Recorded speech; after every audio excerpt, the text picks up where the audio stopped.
Olá a todos, aqui é o professor Rondinelli, dando continuidade aí na disciplina Fisiologia do Exercício. Hoje nós vamos ver um tema muito importante dentro da Fisiologia do Exercício, que é o desempenho. Então hoje nós vamos dar início aos fatores que afetam o desempenho, tá? Nós veremos hoje os sítios de fadiga, tá ok? Qual a importância, de nós estudarmos o desempenho? É porque os objetivos do desempenho exigem muito mais tempo, esforço e risco de lesão do que os objetivos do condicionamento. Então, no condicionamento, nós temos objetivos específicos de preparar o atleta, de preparar, no caso da fisioterapia, os nossos pacientes para a alta, tá ok? No desempenho, não. No desempenho, nós vamos levar esse paciente, nós vamos levar esse atleta ao máximo. E esse de levar ao condicionamento máximo dele, para que tenha um melhor desempenho, que seja competitivo, a linha da lesão, trabalhar nesse limiar de desempenho e lesão, essa linha é muito tênue entre desempenho e lesão. Claro que óbvio que as exigências para um melhor desempenho numa corrida de 400 metros são diferentes daquelas associadas à maratona. As atividades diferentes exigem quantidade diferente de energia dos processos aeróbicos e anaeróbicos. Então, hoje, dando início aos fatores que afetam o desempenho, nós vamos estudar os sítios de fadiga.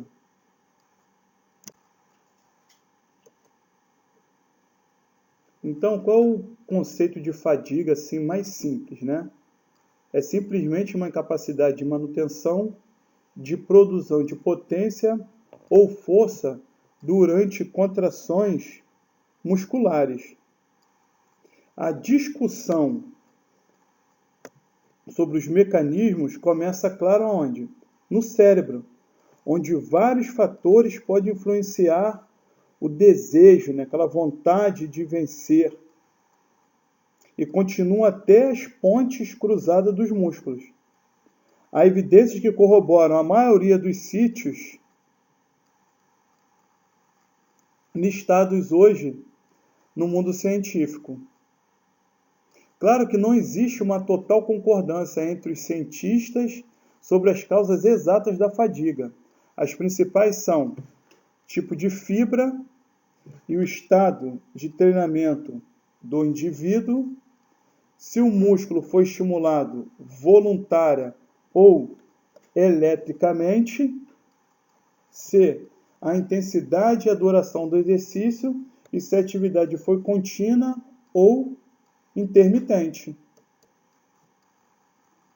Com isso, nós vamos ter basicamente dois tipos de fadiga, tá ok? Ou dois sítios de fadigas, tá? O primeiro que nós vamos ver é chamado de fadiga central.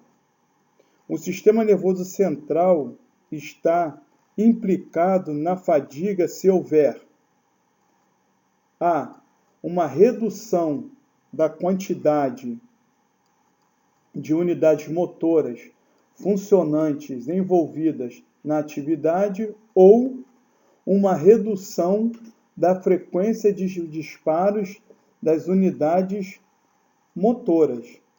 Existem evidências a favor e contra o conceito de fadiga central, isto é, de que a fadiga se origina no sistema nervoso central. Então, existe uma corrente, tá, ok, de cientistas em que a origem da fadiga encontra-se no sistema nervoso central, não diretamente na musculatura, mas sim vindo do cérebro e medula espinhal, ou caixa encefálica e medula espinhal.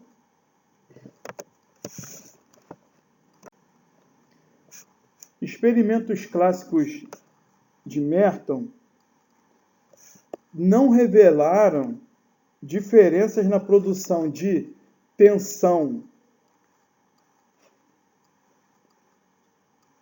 quando uma contração voluntária foi comparada a uma contração máxima induzida eletricamente.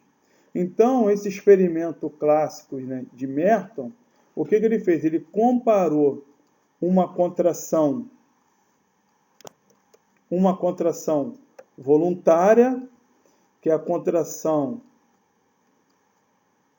realizada por vontade própria do atleta ou do paciente, com uma induzida eletricamente. E essa induzida eletricamente foi uma contração máxima. Quando o músculo era fatigado por contrações voluntárias, a estimulação elétrica não conseguia restaurar a tensão. Isso sugeria que o sistema nervoso central não limitava o desempenho e a periferia era o local da fadiga. Então, repetindo, para ficar mais claro, esse experimento ele comparou uma contração voluntária e uma contração máxima induzida eletricamente. Ao chegar à fadiga por contração voluntária, ele induzia uma contração elétrica e não restaurava a tensão muscular, indo de encontro à hipótese, à teoria de que a fadiga tem todo o seu início, tem todo o seu processo no sistema nervoso central.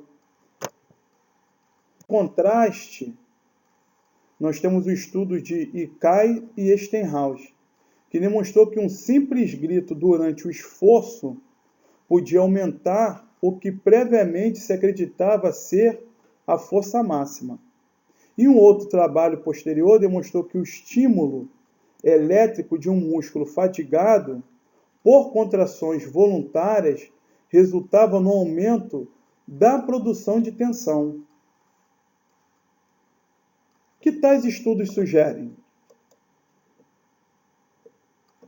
Eles sugerem uma coisa óbvia, que todos nós que praticamos algum esporte, todos nós que um dia já treinamos, já fizemos uma academia, ou então aqueles que foram atletas, competiram, e aqueles que são, não competiram, mas que são amantes do esporte, não é mesmo? Que vê lá o seu atleta, né, favorito, antes de começar a competição, ele dá um grito, né? Eles dão aquele grito de guerra, ou então, antes de entrar na luta, tem todo aquele cerimonial, né, que o lutador, né, tem, que alguns lutadores têm, né, uma competição de 100 metros, uma competição de nado livre, né, de 50, de 100 metros, que é explosivo, então o atleta ele dá aquele grito. Esses estudos sugerem que o limite superior da força voluntária é definido psicologicamente, considerando-se que certos fatores emocionais ou estimulantes são necessários para atingir um limite fisiológico. Existem outros estudos, como o Asmussen e Mazen, que concordam com esses resultados, de que o sistema nervoso central pode limitar o desempenho. Os indivíduos desses estudos levantaram pesos 30 vezes por minuto, com desenvolvimento da fadiga em 2 a 3 minutos. Após uma pausa de 2 minutos, o levantamento de pesos continuava. Os cientistas, mostraram que Quando uma variação física que consiste na contração dos músculos não fadigados, ou uma variação mental que consiste na realização de cálculos mentais, eram utilizadas entre dois períodos de exercício fadigante, a produção de trabalho era maior. A produção de trabalho era maior do que quando nada era feito durante a pausa. Também observaram que, se uma pessoa realizasse uma série de contrações musculares com os olhos fechados, a simples abertura deles restauraria a tensão. Olha só que coisa impressionante. Tais estudos sugerem o quê? Sugerem que as alterações da estimulação do sistema nervoso central podem facilitar o recrutamento de unidades motoras para aumentar a força e alterar o estado de fadiga. Então é muito simples, é uma coisa que a gente vê na prática, a gente que acompanha esporte, né? Nós que somos fisioterapeutas, né?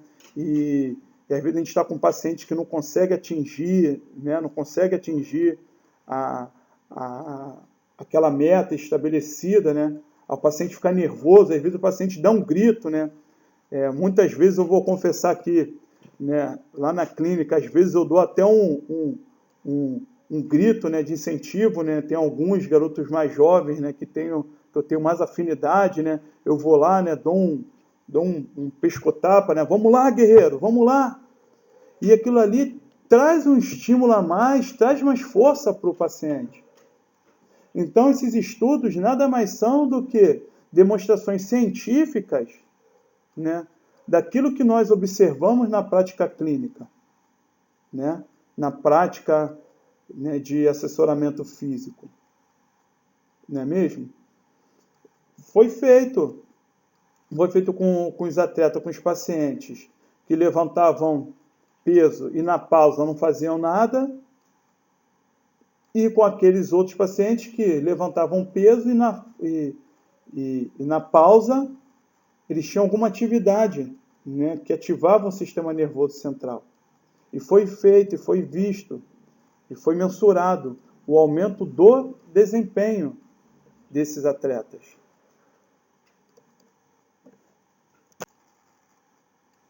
Claro que existem a corrente da fadiga central, levando em consideração que é uma ação direta do sistema nervoso central, e nós temos aqueles cientistas que acreditam que a fadiga é periférica. Apesar de haver evidências a favor e contra o fato de o sistema nervoso central ser um sítio de fadiga, a grande maioria aponta para a periferia, onde eventos neurais, mecânicos ou energéticos podem impedir a produção de tensão. Primeiro fator neural, tá? Fatores neurais. A fadiga decorrente de fatores neurais pode estar associada a falhas na junção neuromuscular, no sarcolema, nos túbulos transversos ou no retículo sarcoplasmático, que está envolvido no armazenamento, na liberação e na recaptação do cálcio. Então aqui eu não vou entrar, me aprofundar para o vídeo não ficar grande. Mas aqui depois os senhores vão lá em fisiologia humana e peguem, né, resgatem esses conceitos, tá, de junção neuromuscular, que nada mais é do que chamado também de placas motoras, é onde os neurônios, né, se conectam com o músculo, não é mesmo? Onde ele passa, né, o potencial de ação, né, disparando e causando a contração muscular, né, a parte do músculo, né, no sarcolema, nos túbulos transversos, no retículo sarcoplasmático, tá? E vocês vão lá e façam uma, né, reativem, tá, esses conhecimentos. Então, recapitulando, nós temos uma teoria da fadiga central, certo? Que é a favor de que o sistema nervoso central seja um centro de fadiga, um sítio de fadiga, e nós temos uma teoria da fadiga periférica. Por que periférica? Porque vai envolver as estruturas fora do sistema nervoso central. Que seria o quê? Todo o sistema músculo-esquelético ou neuromúsculo-esquelético. Por quê? Vai levar em consideração os ramos nervosos periféricos. Tá ok? Vamos lá? Então, dentro dos fatores neurais, nós vamos ter a junção neuromuscular, que é o potencial de ação, parece atingir a junção neuromuscular, mesmo quando ocorre a fadiga. Além disso, evidências baseadas nas mensurações simultâneas da atividade elétrica da junção neuromuscular e nas fibras musculares individuais sugerem que tal junção não é um sítio de fadiga. Vou repetir, tá ok? Evidências baseadas nas mensurações simultâneas. Então, o que são mensurações simultâneas? Tá? São mensurações feitas ao mesmo tempo, na mesma unidade de tempo. De quais atividades? Atividade elétrica na junção neuromuscular, tá ok? Onde liga o neurônio, a placa motora, ao músculo, e na junção e nas fibras musculares individuais. Então, o estudo, a mensuração feita simultaneamente da atividade elétrica na junção neuromuscular e nas fibras musculares individualmente, sugere que tal junção não é um sítio de fadiga. E nós vamos ter também sarcolema e túbulos transversos. Então foi criada uma outra hipótese de que o sarcolema pode ser o sítio de fadiga, em razão de sua incapacidade de manter concentrações de sódio e potássio durante, prestem bem atenção, durante a estimulação repetida. Quando a bomba de sódio e potássio não pode ser mantida. O potássio se acumula no exterior da membrana e diminui no interior da célula. E isso leva ao quê? A uma despolarização da célula e uma redução da amplitude do potencial de ação. Levando o quê? A despolarização gradual do sarcolema, podendo acarretar uma alteração da função dos túbulos transversos, incluindo até mesmo um bloqueio do seu potencial de ação. Se isso ocorrer, poderia não ser liberado o cálcio do retículo sarcoplasmático. E assim a contração muscular seria o quê? Bloqueada. Tá ok? Mas também existem evidências, tá? Evidências até mais recentes, que a redução típica da amplitude do potencial de ação tem pouco efeito sobre a produção de força muscular. Além disso, a menor frequência de disparo do potencial de ação com estimulação repetida dos músculos parece protegê-lo de uma maior fadiga. Tá ok?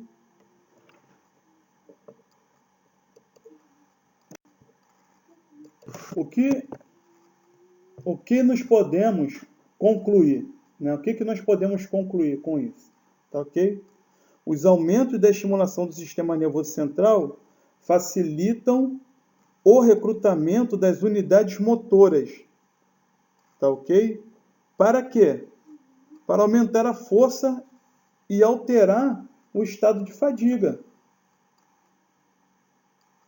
Quantas vezes nós vimos na televisão, não é mesmo, atletas no seu limite, né? Atletas cambaleando, caindo, e às vezes ela dá um grito para ela mesma, alguém grita, ele escuta a voz de alguém, e ele se levanta e consegue retirar energia, né?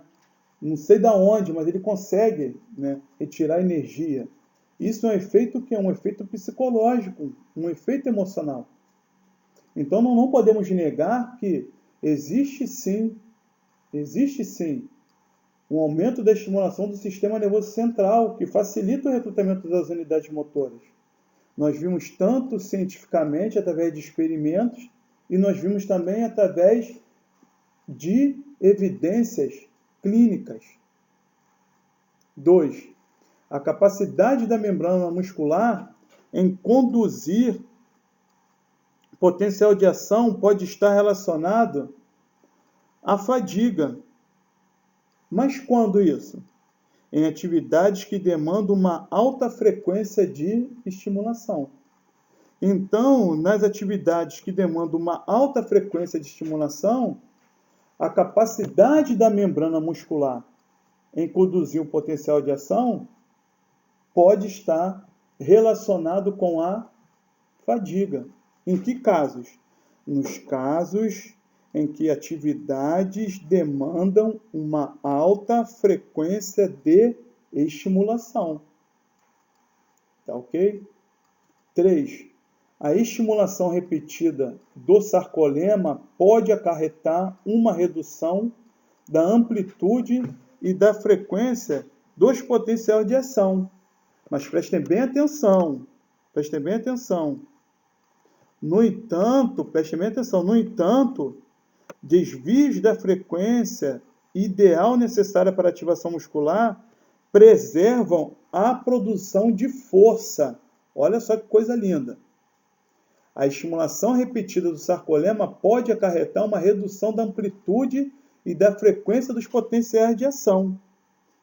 Mas se eu tiver um desvio da frequência ideal necessária para cada ativação muscular, nós podemos preservar essa força.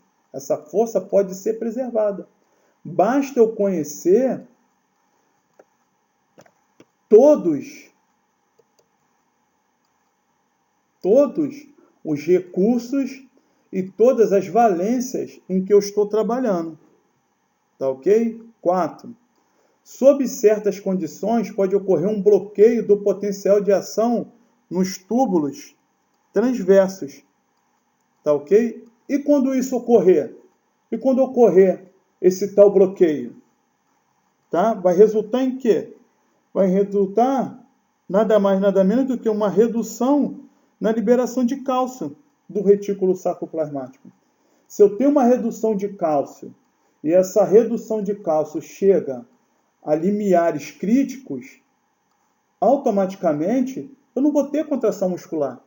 Porque nós aprendemos já na fisiologia humana lá atrás que a contração muscular, um fator desencadeante, um fator de suma importância, que sem ele não ocorre a contração muscular, é o quê?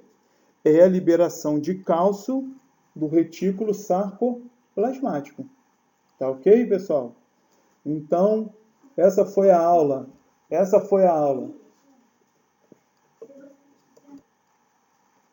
Então, pessoal, esse foi